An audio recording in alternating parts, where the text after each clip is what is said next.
A species is back from the grave, thanks to the hard work of an international conservation effort.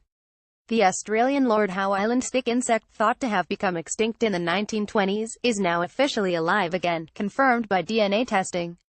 The story spans decades, with a series of human failings, discoveries and eventual surprise successes that took DNA testing to finally get us to the good news there had only been slender hope for.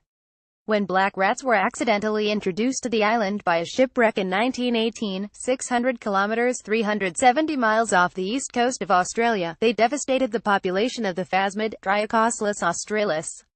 The rats were a disaster. They wiped out several native species, 5 birds, 2 plants and 13 invertebrates, including the australis not found anywhere else in the world. But in the 1960s, rock climbers on Ball's Pyramid, a volcanic stat 20 kilometers 12 miles southeast of the island, made an exciting to discovery a collection of fresh insect corpses that seemed to be the stick insect. But they didn't look like specimens recovered from Lord Howe Island, as seen in the image below. The Ball's Pyramid insect is on the right, so the species was officially declared extinct in 1986. Mikheyev et al., Current Biology. But then a small number of live insects was found in 2001, living on tea trees on Ball's Pyramid, which spurred a captive breeding program. And now, finally, DNA testing has confirmed that the insects are, indeed, D. australis, an extremely rare success story.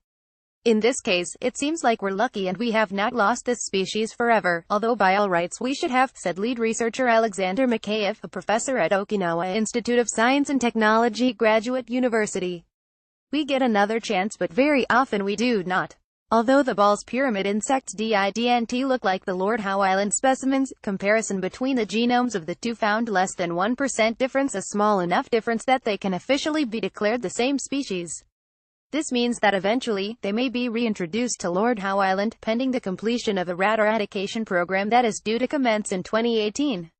Had our findings demonstrated that the Ball's Pyramid population was a distinct species, the release of these insects on Lord Howe Island would be regarded as an introduction, the researchers wrote in the paper. This would mean a lot more red tape, since, and rightfully so, introducing a new species faces scrutiny and legislative barriers that reintroducing a species does not. But reintroduction would also mean that the insect would hopefully be able to breed and thrive in a much larger and more hospitable habitat. Currently, they are still considered critically endangered. Ball's Pyramid by John Clark, Flickr. But they no longer number among the 868 species classified as extinct due to human causes on the IUCN Red List, which tracks 500 years of records. The stick insect illustrates the fragility of island ecosystems, and in particular, how vulnerable they are to man-made change like invasive species, Mikheyev said. It just took one shipwreck, and the fauna of the island has been altered in such a fundamental way. The paper has been published in the journal Current Biology.